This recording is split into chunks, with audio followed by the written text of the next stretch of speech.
Secondo lei l'Africa paga un caro prezzo sugli errori delle grandi potenze?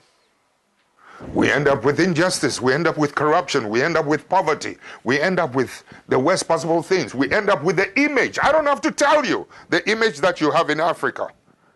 I don't have to tell you. Listen, when I was in office as an Air Force pilot, I went to school and trained in the cities.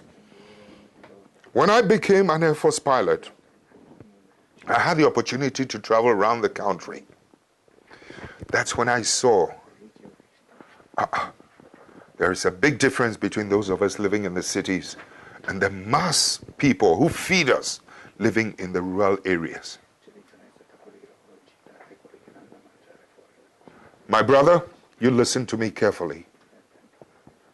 The water they drink in those rural areas is such that the water you use to flush your toilet, the water we use to flush our toilet in the cities is much cleaner than the water they drink in the villages.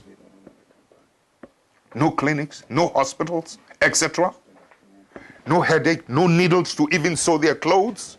That's when I began to see the parasitic relationship between our cities and this thing. I mean, I've seen too much injustice in my country when I decided enough was enough. When some of us began to decide that something has to be done about it. When we emerged into political office, you know something? Electricity used to be limited to only 27% of the country.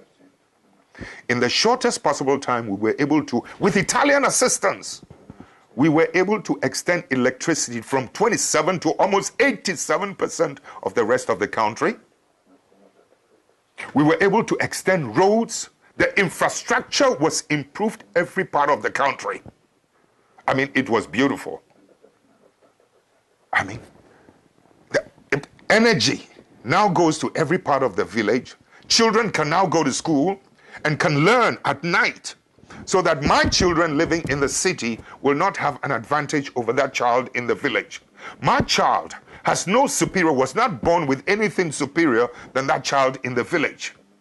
But so long as that child in the village is denied and deprived of electricity to learn at night and good water, etc., my child in the city will always have the advantage over the ones in the rural areas.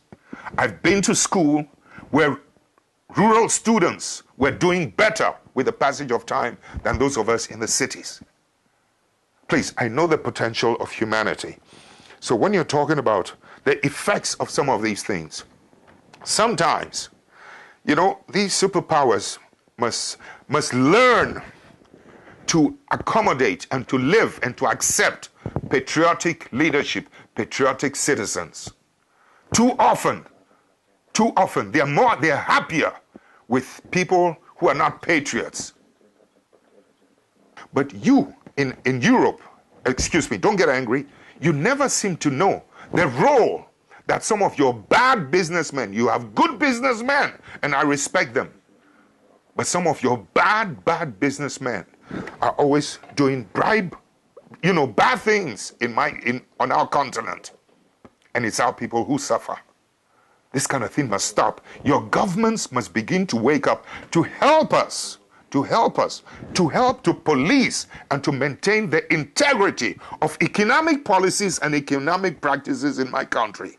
Your country must help us to protect the judiciary in my country. Your country must help us to police and to monitor and to protect the political integrity in our continent.